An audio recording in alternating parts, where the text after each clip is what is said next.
একজন মানুষের মহত্ব নির্ধারিত হয় তার চিন্তাভাবনার মাধ্যমে। এই চিরন্তন সত্য প্রমাণিত হয়েছে বহু সফল মানুষের জীবনে, যেমন ইলন মাস্ক, স্টিভ জবস এবং জেফ বেজোস। বিখ্যাত লেখক নেপোলিয়ন হিল তাঁর বই থিংক অ্যান্ড গ্রো রিচ এ বলেছেন, তুমি যা ভাবো তাই তুমি হয়ে ওঠো। কিন্তু যদি এটা সত্য হয়, তাহলে এত মানুষ সফল হতে সংগ্রাম করে কেন?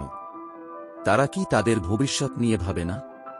তারা কি নিজেদের সম্ভাবনা দেখতে পায় না? আজকের গল্প এই প্রশ্নগুলোর উত্তর উন্মোচন করবে এবং তোমাকে একটি অমূল্য শিক্ষা দেবে। একসময় ব্যস্ত এক রেল স্টেশনে এক ভিখারি থাকত। প্রতিদিন সে যাত্রীদের কাছ থেকে ভিক্ষা চেয়ে বেঁচে থাকত। একদিন সে দেখতে পেল এক চমৎকার পোশাক পরা ব্যবসায়ী প্ল্যাটফর্মে উঠছেন। তার দামি স্যুট আর আত্মবিশ্বাসী হাঁটা দেখে ভিখারির মনে হল, এই মানুষটা নিশ্চয়ই অনেক ধনী। যদি আমি তার কাছে চাই, সে নিশ্চয়ই ভালো অঙ্কের টাকা দেবে। এই আশা নিয়ে ভিখারি তার কাছে গিয়ে হাত বাড়াল। কিন্তু টাকা দেওয়ার বদলে ব্যবসায়ী জিজ্ঞাসা করলেন, তুমি সব সময় শুধু অন্যদের কাছ থেকে নাও, কখনো কাউকে কিছু দিয়েছ? ভিখারি হতবাক, এমন প্রশ্ন সে কোনোদিন শোনেনি। সে বলল, স্যার, আমি তো এক ভিখারি। ভিক্ষা চেয়ে বেঁচে আছি, আমার দেওয়ার মতো কিছুই নেই। ব্যবসায়ী মৃদু হাসলেন, যদি তুমি বিশ্বাস করো যে তোমার দেওয়ার মতো কিছুই নেই, তাহলে তোমার চাওয়ারও কোনো অধিকার নেই। আমি একজন ব্যবসায়ী, আমি বিনিময়ে বিশ্বাস করি। তুমি যদি আমাকে কিছু দিতে পারো, আমি তোমাকেও কিছু দেব। কিন্তু যদি কিছু না দাও, তাহলে আমি কিছুই দিতে পারবো না। এ কথা বলে তিনি ট্রেনে উঠে চলে গেলেন। ভিখারি স্থির হয়ে দাঁড়িয়ে রইল। ব্যবসায়ীর কথাগুলো তার মনে ঘুরতে লাগল। তিনি রুচ্ছিলেন না, কিন্তু সত্য বলেছেন। যদি আমি কিছু দিতে না পারি, তাহলে মানুষ আমাকে কেন কিছু দেবে? সেদিন রাতে সে ঘুমোতে পারল না। ভাবতে লাগল, আমি কি দিতে পারি? আমি তো কিছুই না। কিন্তু ব্যবসায়ীর কথাগুলো বারবার মনে পড়ল, যদি কিছু পেতে চাও, আগে কিছু দাও।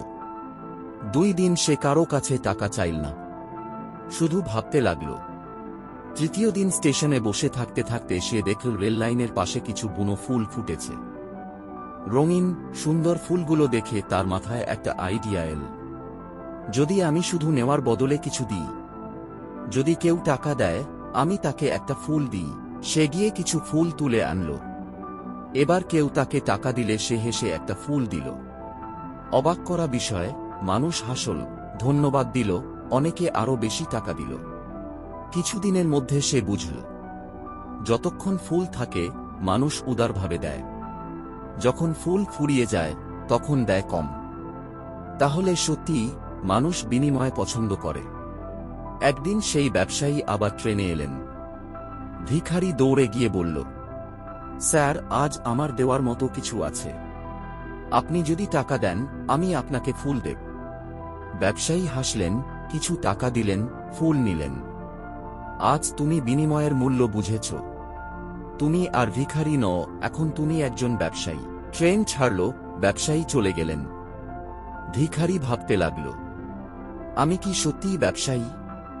তারপর হঠাৎ সে বুঝল, হ্যাঁ, আমি এখন একজন ব্যবসায়ী।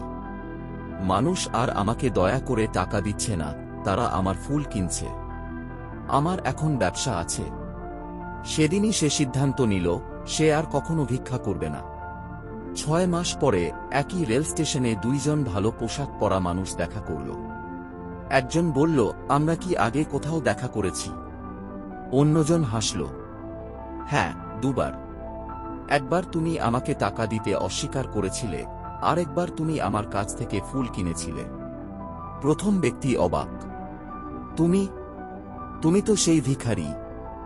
সে হাসল, হ্যাঁ, কিন্তু এখন আমি আর ভিখারি নই। আমি এখন একটি সফল ফুলের ব্যবসা চালাই। ব্যবসায়ী বিস্মিত হয়ে জিজ্ঞেস করলেন, এটা কিভাবে সম্ভব হলো?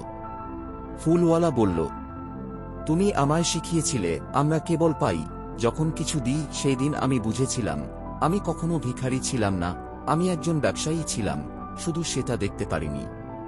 তারা সমান মর্যাদায় হাত মেলাল, আর দুজনেই তাদের ভবিষ্যতের পথে এগিয়ে গেল। এই গল্প থেকে আমরা যা শিখলাম, জীবন গড়ে ওঠে আমরা নিজেদের কেমন দেখি তার উপর। তুমি যদি বিশ্বাস করো তুমি ছোটই থাকবে। কিন্তু যদি নিজের সম্ভাবনাকে চিনতে পারো, তুমি হয়ে উঠবে মহান। নিজেকে দুর্বল ভাবো না। নিজেকে সফল, শক্তিশালী ও সক্ষম হিসেবে দেখো, কারণ তোমার চিন্তা বদলালেই তোমার ভবিষ্যৎ বদলে যায়।